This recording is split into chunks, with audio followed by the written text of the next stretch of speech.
হাদিসের মধ্যে এসেছে ইন্নাহু ইয়াতি ইয়াউমাল কিয়ামাহ, এই যে তুমি রক্ত প্রবাহিত করেছো, যুবক করে দিয়েছো, এই রক্ত কাল কিয়ামতের ময়দানে এই রক্ত, এই যে ফুল, এই যে চামড়া, যা কিছু আছে, এই যে ফসল, প্রত্যেকটা জিনিস কাল কিয়ামতের ময়দানে আল্লাহর সামনে কুরবানির সমস্ত সামানগুলো হাজির হয়ে যাবে। সুবহানাল্লাহ। আল্লাহু আকবার। আল্লাহ রাব্বুল আলামিন বলেন, হে বান্দা, আমি তোমার গোশত খাই না, আমি তোমার রক্ত নিই না, আমি তোমার হাড্ডি কুটি নিই না, তোমার ফুলগুলো কিছু হয়ে আসে না, কিয়ামতের ময়দানে হাজির হয়ে যাবে।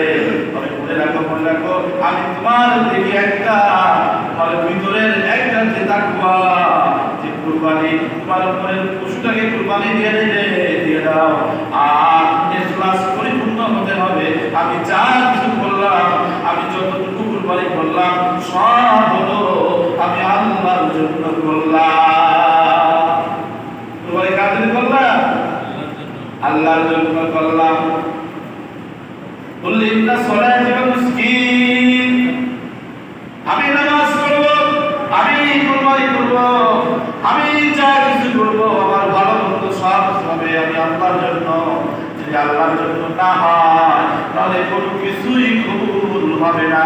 এমনকি যদি কোনো ব্যক্তি বলে আমার মায়ের নামে, আমার বাবার নামে ছাগলটা কুরবানি করে দাও, গরুটা কুরবানি করে দাও, যদি কুরবানি করে দেয়, ওই কুরবানি তো হবে না, বরঞ্চ ওই ছাগল গরু কুরবানির গোশত খাওয়াও যায় হবে না। হবে? যায় হবে না। আল্লাহর নামে কুরবানি না করলে কুরবানি কবুল হবে না, ওই কুরবানির গোশত খাওয়া কবুল হবে না। এই জন্য আমাদের যা কিছু করতে হবে, চাই নামাজ হোক, চাই রোজা হোক, চাই হজ হোক, চাই যাকাত হোক, চাই কুরবানি হোক, আর চাই আমাদের জীবনের ভালো মন্দ যা কিছু হোক না কেন, সব কিছু হতে হবে, সব কিছু উৎসর্গ হতে হবে আল্লাহর জন্য। কার জন্য? আল্লাহর জন্য উৎসর্গ হতে হবে, আল্লাহর জন্য